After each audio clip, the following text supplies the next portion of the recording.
I'm Mia Nicole, and thank you for watching another episode of Talk It Out Tuesday. On this Tuesday, we are talking about celebrating failure. This is a topic that a lot of people don't talk about because people are like, why do I need to celebrate failure?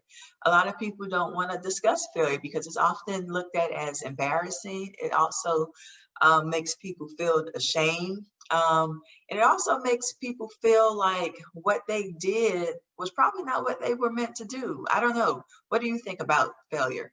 But today we are going to talk about the literal definition of failure and how can we celebrate that once we have experienced it, what to do with it, and how can we overcome it? So the literal definition, according to dictionary.com of failure, again, failure is stated as providing unsuccessful or non-performance of something due, required, or expected. So for me, I have tried in my life to not put failure as an option.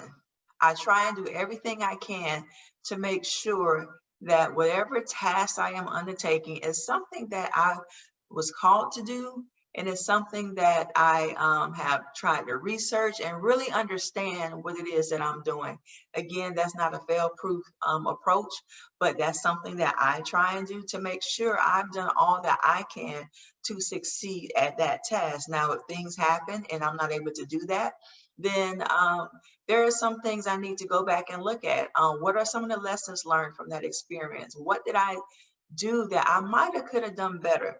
So these are some of the things that I do, my approach to it. But again, everyone's approach is different.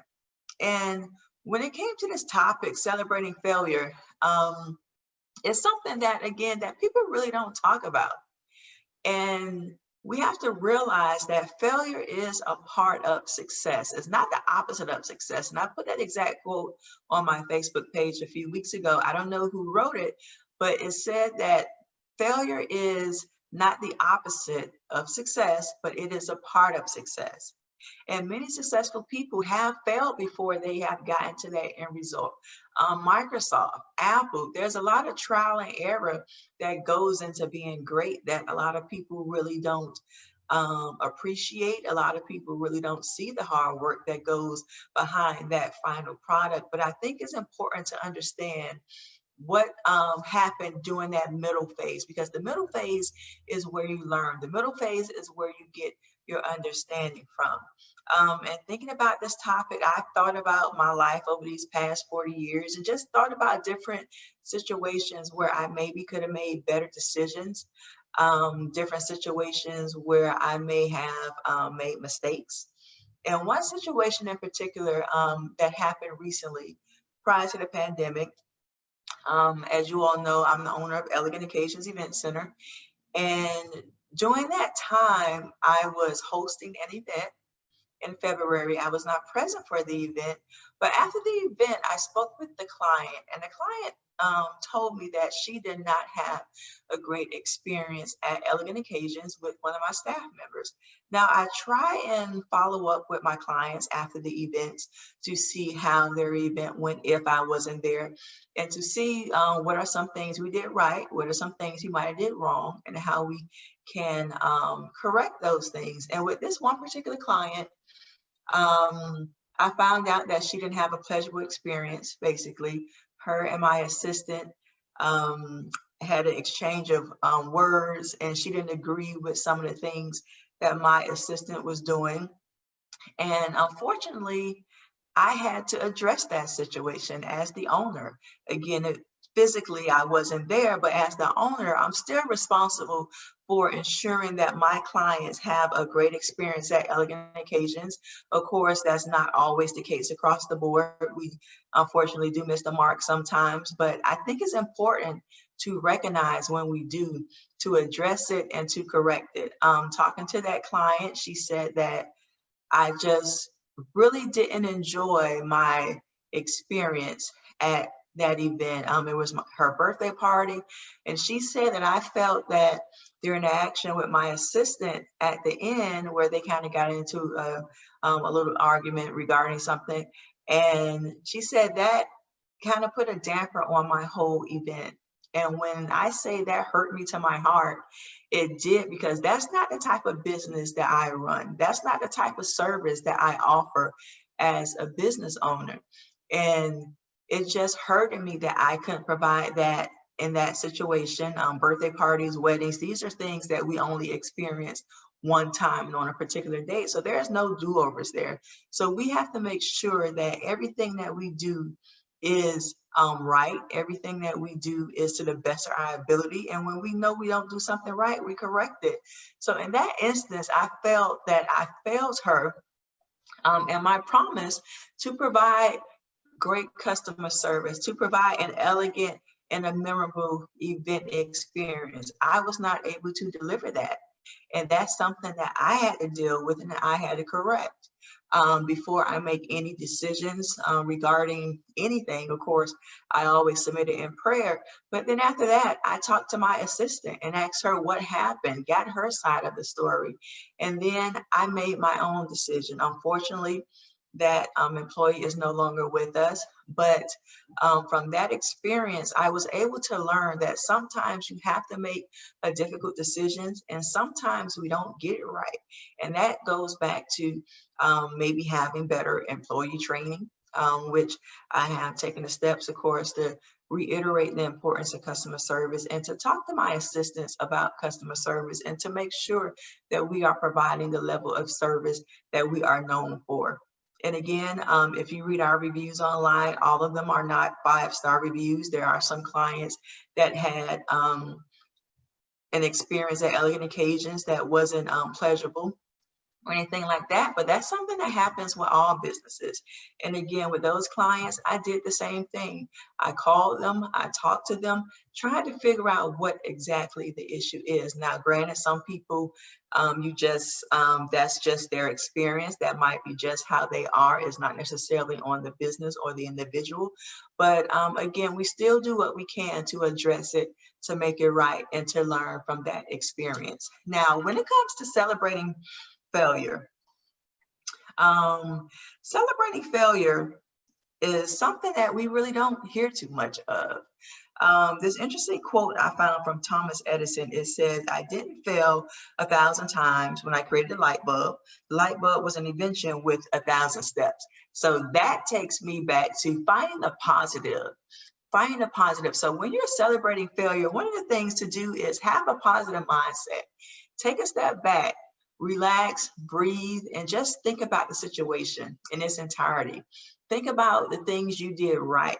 Think about the things you might have did wrong. Think about the things that you might have been able to improve on. A lot of times we focus on the negative of a situation if it doesn't work out how we want it to, if we don't succeed in that situation, but we have to focus on the positive. There's always positive in something. And even with the last instance I shared with you with my employee, the positive was I got some great feedback, and that feedback allowed me to better my business, to learn from that experience. So it's not all bad.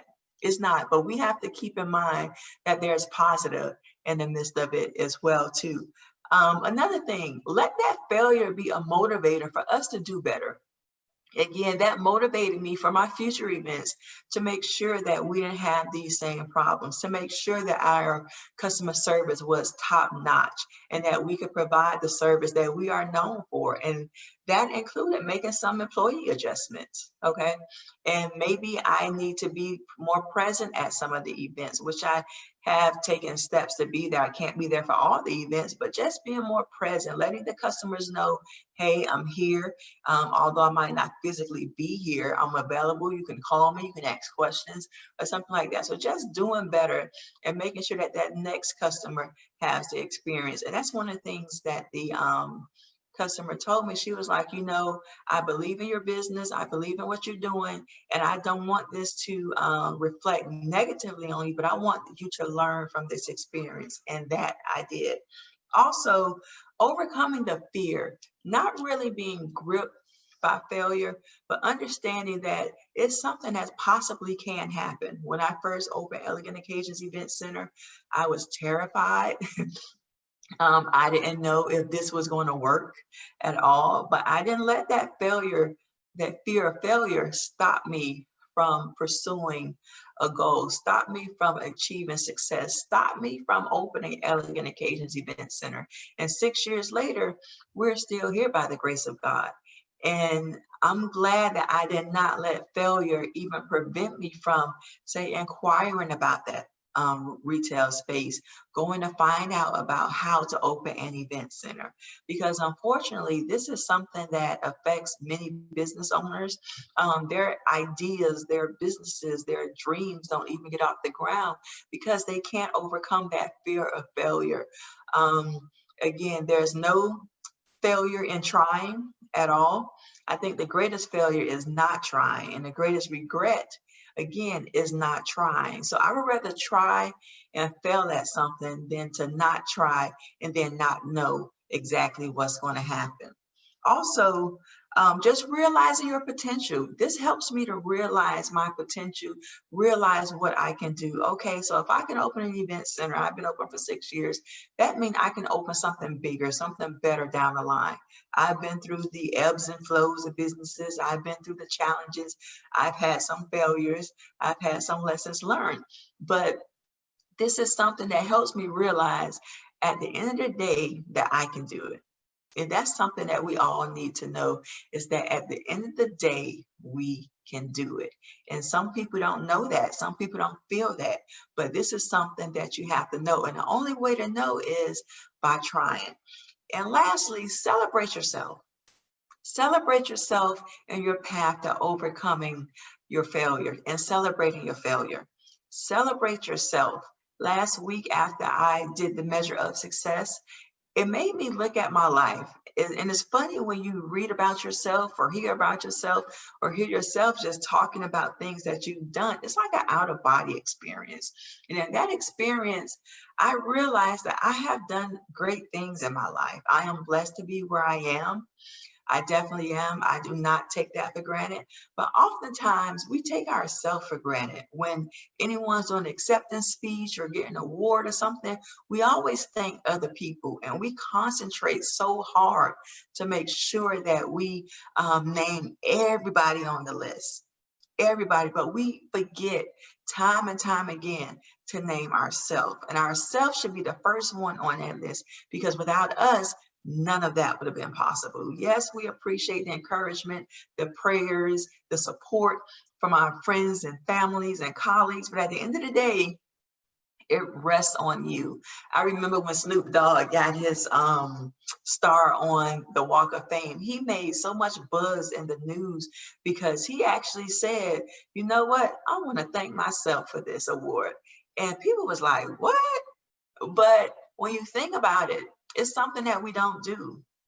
So on today, congratulate yourself, thank yourself, give yourself that proverbial pat on the back that we often don't do, or that attaboy, okay? Because that's something that is going to continue to encourage us and to motivate us to do better. And that's something that we can do every day. You know, we can be grateful for ourselves. A lot of people have gratitude journals. Write yourself in that journal. Be grateful for yourself and who you are in this moment. Whether it's a good or a bad moment, just be grateful that you're learning a lesson, that you're experiencing something, and that you are trying, and that you are living outside of your box. I've often heard that true life doesn't begin until you're outside of your comfort zone. And that comfort zone isn't easy. That comfort zone is confusing. That comfort zone is uncomfortable. But again, that's an area that we have to learn to be in if we want to achieve success. And sometimes that comfort zone comes with not knowing, and it might come with failure as well too. So how to recognize failure, how to celebrate our actually failure. Recognize it in your life, okay? If there's something that you know that's not going well, just recognize it, just know it, okay? Know that it's there, know that it's present, and also just embrace the moment. Embrace the moment. Don't try and just overthink it. Just embrace the moment and see what it is that I'm supposed to get out of this moment. What is it that I'm supposed to gain out of this experience? What is it that's going to help me from this experience build on my next experience? Okay. And sometimes that failure is setting you up for greater things. So it's not necessarily a failure. It might look like a failure, but it's not necessarily a failure. So we have to keep that in mind as well too. And also, don't be ashamed of your failure. I'm gonna say that again. Don't be ashamed of your failure, because a lot of times people make you feel ashamed at trying something and it's not going well. So don't be ashamed of trying stuff, okay? Don't be ashamed that you took that step of faith to try something, to open that business, to start that school, okay, to marry that individual. At least you tried. But now we know, okay, well, that didn't work out. So let me go back to the drawing board, reconfigure, figure out what I did right, and figure out what I did wrong. And these are some of the steps that we can do to celebrate failure, to overcome failure, and to take the sting, the stigma out of failure. Okay. And that's something that I think once we do that, people will be more comfortable with trying things. Will be more comfortable with sharing their experiences, being more vulnerable with people. And that's the only way we learn. That is the only way we learn. And I've said time and time again, with me being in front of you all, this is me being vulnerable, okay? This is me not being afraid of failure. This is me not knowing what's going to happen, not knowing if anybody's going to watch this or anything like that. But guess what? I tried it. I did it. I'm embracing it. Okay. So whether it goes well, whether it doesn't, I'm celebrating myself. I'm celebrating any failures that I might have in my life. And I'm taking the shame out of those things, the shame out of failure. And I want you guys to do the same thing too. So that is all that I have for you today. Thank you for watching, and be sure to check out my YouTube channel at Ground Zero Biz, as well as view past episodes at Elegant Occasions Event Center or Ground Zero Business Consulting on Facebook. So thank you again, and I will see you on next Tuesday. I am Mina Nicole. You guys have a great week.